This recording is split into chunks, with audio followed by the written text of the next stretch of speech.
Hello everyone. आज मैं आप लोगों को class 10 science chapter number 6 life processes का नोट्स का एक्सप्लेनेशन करने वाला हूँ।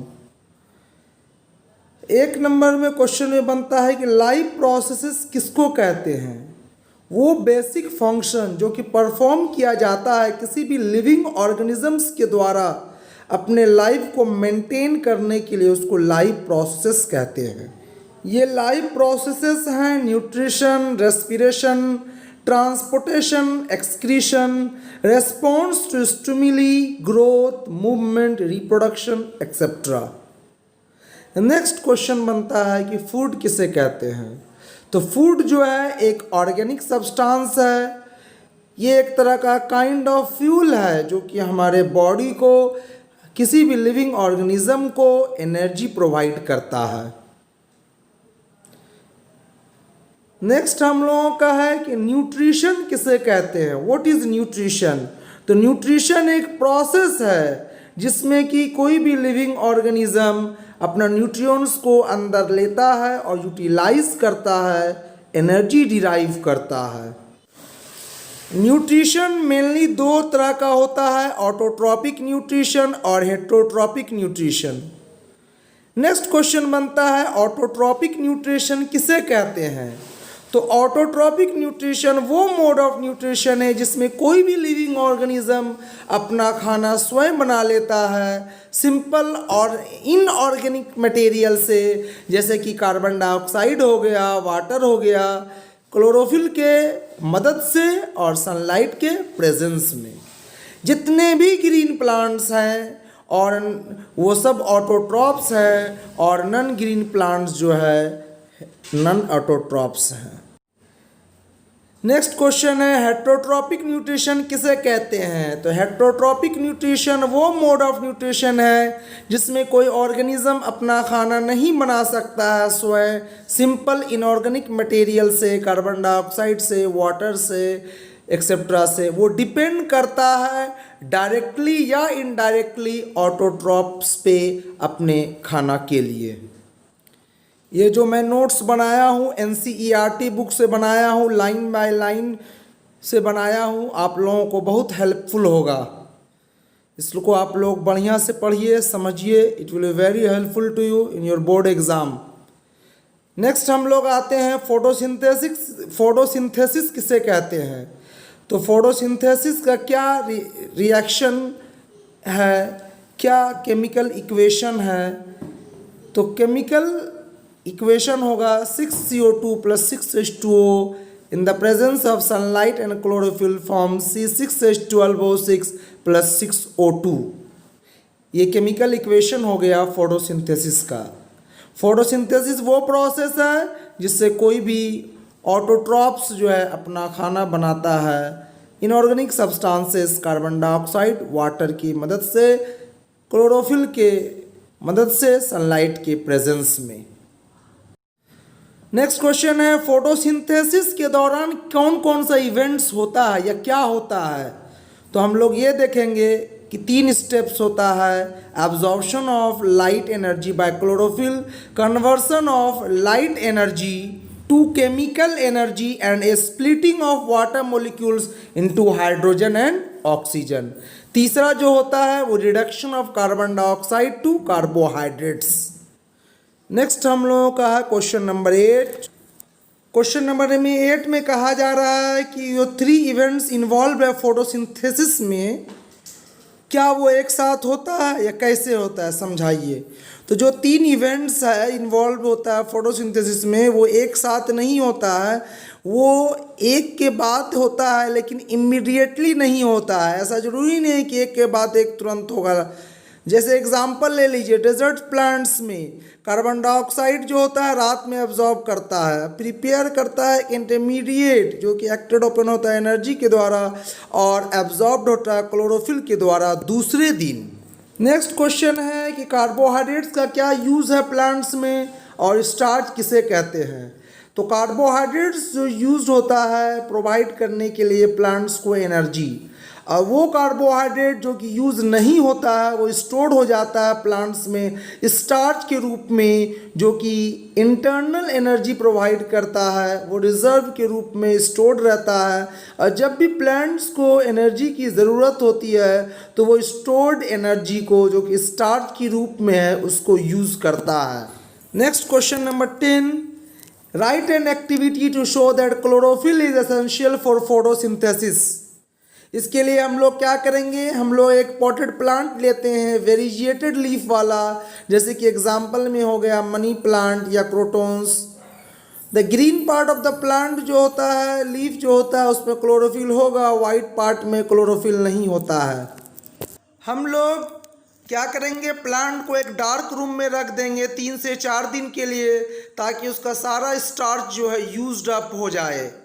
उसके बाद हम लोग इस पॉटेड प्लांट को सनलाइट में रख देंगे लगभग 6 घंटा के लिए।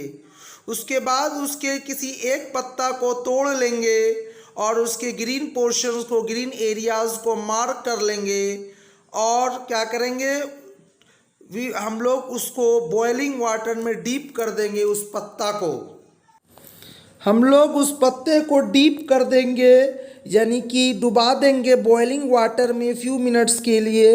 उसके बाद हम लोग क्या करेंगे, उस पत्ता को निकालेंगे और एक कंटेनर या एक बीकर जिसमें कि अल्कोहल रखा हुआ है उसमें डुबा देंगे।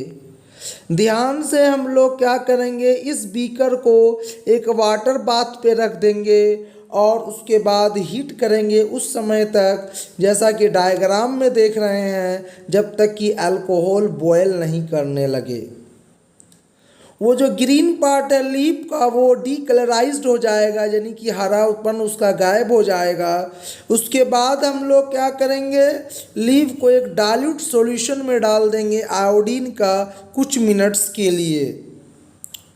उसके बाद हम लोग ये ऑब्ज़र्व करेंगे कि पार्ट्स ऑफ द लीफ जो कि वाइट था वो ब्लू ब्लैक नहीं बदलता है। इसका मतलब वो बता रहा है कि वहाँ पर स्टार्च नहीं है। लेकिन वो पार्ट जो कि ग्रीन था पहले से, उसमें ब्लू ब्लैक टर्न कर जाता है। ये बता दिया कि इस पार्ट में स्टार्च का फॉर्मेशन हुआ। इस तरह से ये एक्टिविटी प्रूव कर दिया कि जहाँ पे क्लोरोफिल रहेगा वहीं पे फोटोसिंथेसिस होगा, इसलिए क्लोरोफिल ज़रूरी है फोटोसिंथेसिस प्रोसेस के लिए। क्वेश्चन नंबर 11 ये बनता है कि एक write an activity to show that carbon dioxide is necessary for photosynthesis. तो हम लोग क्या करेंगे, 2 पॉटेड प्लांट्स लेते हैं नियरली सेम साइज का। उसके बाद उसको हम लोग डार्क रूम में रख देते हैं 3 दिन तक। We will place each of the plant on separate glass plates. उसके बाद हम लोग क्या करेंगे, एक वॉच ग्लास जिसमें कि पोटाशियम हाइड्रोक्साइड होगा उसको प्लांट के बगल में रख देंगे। ठीक है, द KOH जो है, पोटाशियम हाइड्रोक्साइड जो है, उसका क्या काम है, उसका काम है कार्बन डाइऑक्साइड को एब्जॉर्ब कर लेना। उसके बाद हम लोग दोनों प्लांट्स को कवर कर देंगे बेल जार से अलग अलग, जैसा कि आप डायग्राम में देख सकते हैं। उसके बाद हम लोग वैसलीन को यूज़ करेंगे बॉटम के जार के बॉटम को सील करने के लिए ग्लास प्लेट के पास, ताकि सेटअप जो है हमारा एयर टाइट हो जाए और बाहर से कोई हवा अंदर नहीं इंटर कर पाए। फिर हम लोग इस प्लांट्स को सनलाइट में रख देंगे, दोनों प्लांट को सनलाइट में रख देंगे लगभग 2 घंटा के लिए। उसके बाद क्या करेंगे, हम लोग एक पत्ता तोड़ेंगे दोनों प्लांट्स में से और चेक करेंगे स्टार्च का प्रेजेंस के लिए कि स्टार्च है कि नहीं। हम लोग डीप करेंगे, डुबा देंगे पत्ते को, लीव्स को बॉइलिंग वाटर में फ्यू मिनट्स तक। फिर हम लोग उस पत्ता को निकालेंगे, फिर एक बीकर में डालेंगे जिसमें कि अल्कोहल है। फिर उस अल्कोहल वाले बीकर को एक वाटर बाथ पे रख करके हीट करेंगे उस समय तक जब तक कि हमारा अल्कोहल बॉयल नहीं करने लगे। उसके बाद हम लोग क्या करेंगे, दोनों पत्ता को निकालेंगे और डाइल्यूट सॉल्यूशन ऑफ आयोडीन में डुबा देंगे फ्यू मिनट्स तक। क्या हम लोग ऑब्जर्व करेंगे, दोनों पत्ते के को ध्यान से देखेंगे, हम लोग ये पाएंगे कि जो प्लांट जिसके की बगल में हम लोग KOH सॉल्यूशन रखे थे वो पत्ता जो है ब्लू ब्लैक नहीं बदला, लेकिन दूसरा वाला जिसके बगल में हम लोग KOH नहीं रखे थे वो ब्लू ब्लैक बदल गया। इसका मतलब जो प्लांट जिसके बगल में KOH रखे थे उसको कार्बन डाइऑक्साइड गैस नहीं मिला है, क्योंकि KOH जो है पोटाशियम हाइड्रोक्साइड जो है वो एब्जॉर्ब कर लिया कार्बन डाइऑक्साइड को, लेकिन जो दूसरा प्लांट था उसको कार्बन डाइऑक्साइड मिला है। तो इस तरह से फोटोसिंथेसिस हुआ और वहाँ स्टार्च का स्टोर हुआ, और जब हम लोग चेक किए आयोडीन सॉल्यूशन में तो हम लोगों का वो कलर ब्लू ब्लैक बदल गया। इस तरह से ये एक्टिविटी प्रूव कर दिया कि कार्बन डाइऑक्साइड जरूरी है फोटोसिंथेसिस के होने के लिए। देखिए ये जो एक्टिविटीज़ मैं समझा रहा हूँ जरूरी नहीं कि एक्टिविटी ही आएगा, इन एक्टिविटीज़ में से बहुत सारा शॉर्ट क्वेश्चंस बनता है, जैसे KOH का क्या यूज़ है, अंधेरा में रखने से डार्क रूम में क्यों रखेंगे, स्टार्च टेस्ट क्या है, ब्लू ब्लैक क्यों बदलता है, बहुत सारा क्वेश्चंस जो है आपका बनता है। तो वो लोग जब आप लोग एक्टिविटी पढ़ेंगे तो आप खुद सभी का आंसर दे पाएंगे। नेक्स्ट क्वेश्चन नंबर 12 बनता है ये activity, write an activity to show that sunlight is necessary for photosynthesis. अब हम लोगों को ये बताना है एक्टिविटी के द्वारा कि सनलाइट भी ज़रूरी है फोटोसिंथेसिस के लिए। तो हम लोग क्या करेंगे, एक पॉटेड प्लांट ले लेंगे जिसमें ग्रीन लीव्स है, उसके बाद उसको कम्प्लीटली डार्क रूम में रख देंगे 3 दिन के लिए ताकि वो डिस्टार्च हो जाए। क्यों रखते हैं, डिस्टार्च करने के लिए, याद रखिएगा क्वेश्चन पूछेगा क्यों रखते हैं, तो डिस्टार्च करने के लिए, ताकि उसमें जो पहले से स्टार्च है वो ख़त्म हो जाए। उसके बाद हम लोग क्या करेंगे, एक पतला सा थीन एल्युमिनियम फॉयल लेंगे या ब्लैक पेपर लेंगे जैसा कि डायग्राम में देख सकते हैं। उसके बाद किसी एक पत्ते के बीच में हम लोग रैप हम लोग इस पत्ते के ऊपर इस पेपर को मजबूती से डालने के लिए यानी कि टाइटली रखने के लिए हम लोग क्या करते हैं, क्लिप्स लगा देते हैं ऊपर नीचे ताकि सनलाइट अंदर नहीं जा सके। उसके बाद हम लोग इस पूरे पॉटेड प्लांट को फिर उठा करके ब्राइट सनलाइट में रख देंगे 3 से 4 दिन तक के लिए। उसके बाद 3 से 4 दिन तक के बाद हम लोग क्या देखेंगे, हम लोगों को ये देखने के लिए मिलता है कि आफ्टर 3 to 4 डेज, 3 से 4 दिन के बाद क्या देखने के लिए मिलेगा, अभी आप नहीं बता पाएंगे क्या देखने के लिए मिलेगा। हम लोग क्या करेंगे, पत्ता को तोड़ लेंगे जिस पे हम लोग कवर लगाए थे, क्लिप से लगाए थे पेपर या एल्युमिनियम फॉयल। उसके बाद उस पत्ता को तोड़ने के बाद उस एल्युमिनियम फॉयल को हटा देंगे। उसके बाद उस पत्ते को हम लोग बॉइलिंग वाटर में डाल देंगे फ्यू मिनट्स तक के लिए। उसके बाद फिर हम लोग उस पत्ता को एक कंटेनर में डालेंगे या एक बीकर में डालेंगे जिसमें कि अल्कोहल है। उस बीकर को फिर हम लोग डाल देंगे एक वाटर बाथ पर जैसा कि डायग्राम में देख सकते हैं। उसके बाद उसको हम लोग हीट करेंगे। ऐसा क्यों करते हैं हम लोग, इससे करने से क्या होता है, इससे करने से क्या होता है कि जो भी क्लोरोफिल होता है पत्ता में से वो निकल जाता है, क्योंकि द लीफ जो है कलरलेस हो जाएगा और पेल अल्कोहल जो है टर्न कर देगा, जाएगा ग्रीन वो जो। उसके बाद हम लोग क्या करते हैं, द कलरलेस लीफ जो है उसको अल्कोहल में से निकालते हैं, फिर उसको धोते हैं हम लोग हॉट वाटर से ताकि वो सॉफ्ट हो जाए। और अगर उसमें कोई क्लोरोफिल हो तो वो भी निकल जाए। हम लोग उस कलरलेस लीफ को पेट्री डिश में डाल देंगे और उसमें few drops of iodine solution डाल देंगे। हम लोग क्या देखेंगे कि the middle part of the leaf जो है जिसको हम लोग कवर किए थे एल्युमिनियम फॉयल से, वो ब्लू ब्लैक नहीं बदलता है आयोडीन सॉल्यूशन ऐड करने के बाद। इसका मतलब वहाँ पे स्टार्च प्रेजेंट नहीं है, लेकिन the uncovered part of the leaf जो है जहाँ पे कि हम लोग एल्युमिनियम फॉयल या ब्लैक पेपर नहीं डाले थे, वो पूरा पार्ट जो है ब्लू ब्लैक बदल जाता है। इसका मतलब कि वहाँ पर स्टार्च है। तो जहाँ पे कवर किए थे वहाँ पे सनलाइट नहीं पहुँच पाया, वहाँ फोटोसिंथेसिस नहीं हो पाया, इसलिए स्टार्च नहीं वहाँ पर है। बाकी सब पार्ट में स्टार्च है।